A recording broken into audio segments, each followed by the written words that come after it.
தந்தி தொலைக்காட்சி நேயர்களுக்கு வணக்கம். நல்லதை சொல்வோம், நல்லதை செய்வோம், நல்லதே நடக்கும். ஒரு வாழ்க்கையிலே நல்லது நடக்க வேண்டும் என்று சொன்னால் நல்லதை சொல்ல வேண்டும், நல்லதை செய்ய வேண்டும். அந்த அடிப்படையில் இன்றைக்கு 16/8/2015 ஞாயிற்றுக்கிழமை பூரம் நட்சத்திரம் நாள் முழுவதும் இருக்கிறது. இன்றைக்கு என்ன ஒரு சிறப்பு என்று சொன்னால், ஆடிப்பூரம் என்று வர்ணிப்பது வழக்கம். எல்லா மாதங்களிலும் பூரம் வரும்.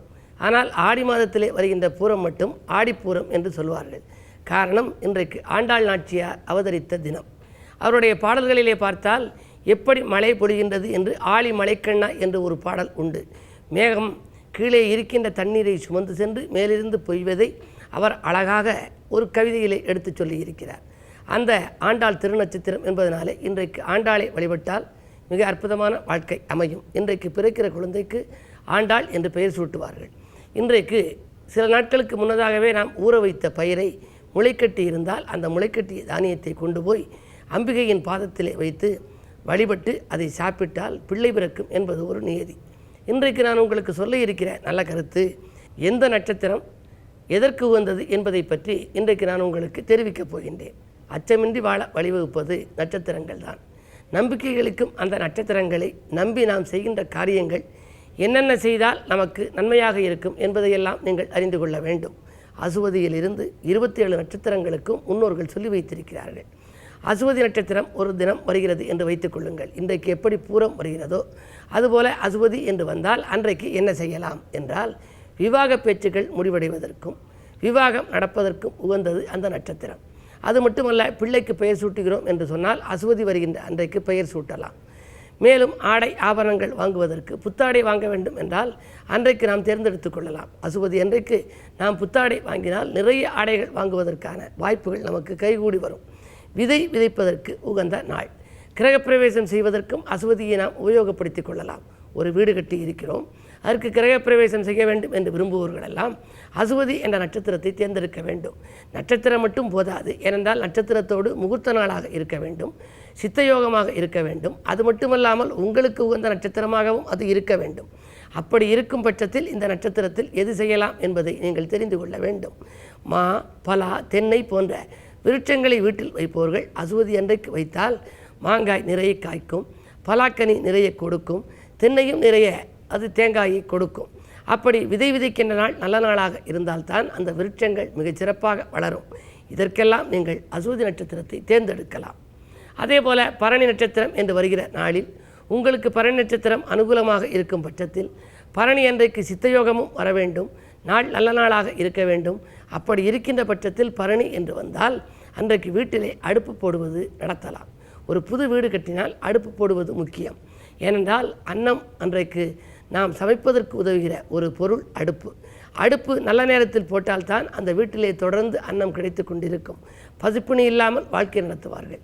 எனவே பரணி நட்சத்திரத்தன்றைக்கு அடுப்பு போடலாம். வீடு கட்டுபவர்களெல்லாம் குறித்து வைத்துக் கொள்ளுங்கள். பரணி நட்சத்திரம் வருகின்ற நாள் சித்தயோகத்தோடு கூடிய நல்ல முகூர்த்த நாளாக இருந்தால் அன்றைக்கு அடுப்பு போட்டால் அந்த வீட்டிலே சமையல் தினந்தோறும் நடந்து கொண்டிருக்கும், அணையா அடுப்பாக இருக்கும். எனவே அந்த வீட்டிலே அடுப்பு போடுவதற்கு, தீர்த்த யாத்திரைகள் செய்வதற்கு உகந்த நாள். அது மட்டுமல்ல, முட்செடிகளை நடுவதற்கு உகந்தது. ரோஜா செடி நடுகிறோம், ரோஜாவிலே முள் இருக்கிறது. அப்படி முள் இருக்கிற செடிகளை நட்டு முள் முருங்கை என்று இருக்கிறது. அதுபோல் தூதுவளையிலே முள் இருக்கும். இப்படிப்பட்ட முள் இருக்கக்கூடிய செடிகளை எல்லாம் பரணி நட்சத்திரத்தன்றைக்கு நீங்கள் இல்லத்திலே நட்டு வைத்தால் அதன் மூலமாக உங்களுக்கு நல்ல பலன்கள் கிடைக்கும். இதே போல் கார்த்திகை நட்சத்திரம் வருகின்ற அன்றைக்கு என்ன செய்யலாம் என்றால், ஹோமங்கள் செய்யலாம். வீட்டிலே ஹோமங்கள் வைப்பதற்கு உகந்த நாள். அதே போல் வாகனங்கள் வாங்குவது, வாகனங்கள் விற்பது போன்றவற்றிற்கெல்லாம் கார்த்திகை நட்சத்திரம் மிக உகந்த நாள். சரி, ரோகிணி நட்சத்திரம் என்று எடுத்துக்கொண்டால் அன்றைக்கு என்ன செய்யலாம் என்பதை பற்றி நாம் அடுத்த நாள் நிகழ்ச்சிகளை பார்ப்போம் என்று சொல்லி இனி இந்திய ராசி பலன்களை இப்பொழுது உங்களுக்கு வழங்கப் போகின்றேன். மேசராசி நேயர்களே, அரசியல்வாதிகளால் ஆதாயம் கிடைக்கும் நாள். அதிகாலையிலேயே உங்களுக்கு நல்ல தகவல்கள் வந்து சேரப்போகின்றன. ராசிநாதன் செவ்வாய் நீச்சம் பெற்றிருந்தாலும் கூட அவரோடு சூரியன் இணைந்திருக்கிறார். பாக்கியாதிபதி இணைந்திருக்கின்ற பொழுது கேட்டது கிடைக்கும், சொன்ன சொல்லை காப்பாற்றுவீர்கள், குடும்பத்திலே மகிழ்ச்சி கூடும், உடன்பிறப்புகள் கூட விலகி இருந்தவர்கள் விரும்பி வந்து சேருவார்கள், வாங்கல் கொடுக்கல்கள் ஒழுங்காகும். ரிஷபராசி நேயர்களே, உங்களுக்கெல்லாம் சிநேகிதர்களை சந்தித்து சிறப்படையும் நாள். செலவுக்கேற்ற வரவு வந்து கொண்டே இருக்கும். ராசிக்கு 3ஆம் இடத்திலே சூரியனும் செவ்வாயும் இணைந்திருக்கிறார்.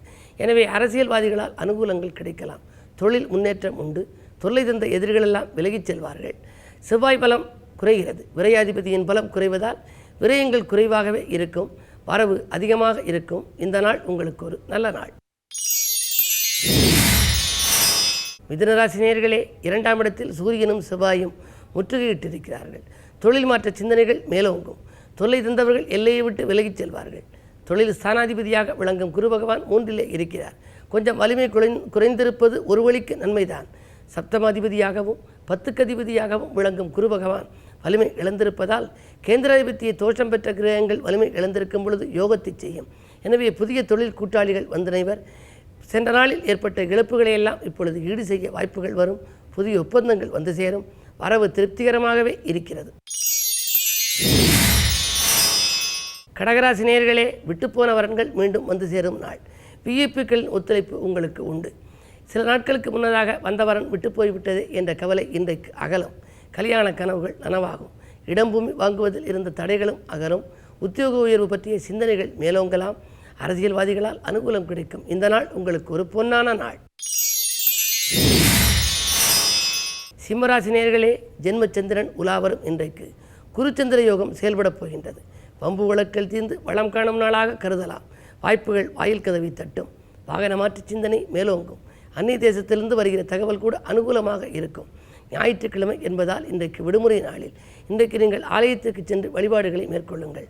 பூர நட்சத்திரம் என்பதனாலே இன்றைக்கு ஆண்டாளை வழிபட்டால் அமைதியான வாழ்க்கை உங்களுக்கு கிடைக்கும்.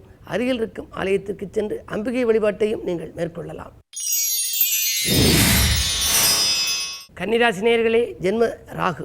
எனவே இன்றைக்கு தட்டி சென்ற வாய்ப்புகள் தக்கபடி வந்து சேருகின்ற நாள். ராகுவை போல கொடுப்பானும் இல்லை என்பார்கள். எனவே பணப்புழக்கம் அதிகமாகவே இருக்கும். தாராள மனத்தோடு வருபவர்களுக்கும் நீங்கள் உதவிக்கரம் நீட்டுவீர்கள். பஞ்சாயத்துக்கள் நல்ல முடிவுக்கு வரும். பாக பிரிவினைகள் கூட சுமூகமாக முடியலாம். இந்த நாள் உங்களுக்கு ஒரு நல்ல நாள். துலாம் ராசி நேயர்களே, எதிரிகள் உதிரியாகும் நாள். இல்லை என்று சொல்லி வருபவர்களுக்கெல்லாம் நீங்கள் கொடுத்து உதவும் எண்ணம் இன்றைக்கு மேலோங்கும். பணவரவு திருப்திகரமாகவே இருக்கிறது. சூரிய பலம் நன்றாக இருப்பதால் அரசியல்வாதிகளால் உங்களுக்கு அனுகூலங்கள் உண்டு. செய்தொழிலே சிறப்பான லாபம் கிடைக்கும். இந்த நாளை இனிய நாளாகவே நீங்கள் கருதலாம். விருச்சிக ராசி நேயர்களே, உங்களுக்கெல்லாம் அன்பு நண்பர்கள் ஆதரவு கரம் நீட்டும் நாள். அயல்நாட்டிலிருந்து வரும் அலைபேசி விலை தகவல் மகிழ்ச்சியை கொடுக்கும். திருமண முயற்சிகளில் வெற்றி உண்டு. உதிரி வருமானங்கள் பெருகும். பிள்ளைகள் உங்கள் சொற்படி கேட்பது கண்டு ஆச்சரியப்படுவீர்கள். சிநேகிதர்களால் உங்களுக்கு சிறப்பான பலன்கள் கிடைக்கப் போகின்றன. மாலை நேரத்தில் வரும் பயணம் மகிழ்ச்சிக்குரியதாக இருக்கும். வழிபாட்டின் மூலம் மேலும் நீங்கள் வளர்ச்சியை கூட்டிக்கொள்ள இயலும். எனவே அம்பிகையை வழிபட்டு இன்பங்களையெல்லாம் வரவழைத்துக் கொள்ளுங்கள். தனுசு ராசி நேயர்களே, உங்களுக்கெல்லாம் கூட்டு முயற்சிகளில் லாபம் கிடைக்கும் நாள். குழந்தைகளாலும் உங்களுக்கு நன்மைகள் கிடைக்கப் போகின்றன. கொடுக்கல் வாங்கல்கள் ஒழுங்காகும். சுக்கிரபலம் இன்றைக்கு 9ஆம் இடத்தில் இருக்கிறது. அதோடு இணைந்திருக்கிற குருவும் உங்கள் ராசியை பார்க்கிறார். எனவே விபரீத ராஜயோக அடிப்படையில் திட்டமிடாமல் செய்கிற காரியங்களில் வெற்றி கிடைக்கும். திட்டமிட்டு செய்கிற காரியங்கள் திசை மாறி செல்லலாம். திடீர் பயணங்களால் உங்களுக்கு திரவிய லாபம் உண்டு. மகர ராசி நேயர்களே, உங்களுக்கு சந்திராஷ்டமம். எதை செய்தாலும் கொஞ்சம் யோசித்து செய்ய வேண்டும். பொறுமையோடு செயல்பட்டால் தான் பெருமைக்கான இயலும். பொறுப்பு சொல்வதை தவிர்ப்பதும் நல்லது.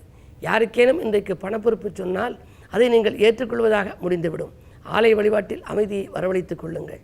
பயணங்களை எல்லாம் மாற்றி அமைத்துக் கொள்வது நல்லது.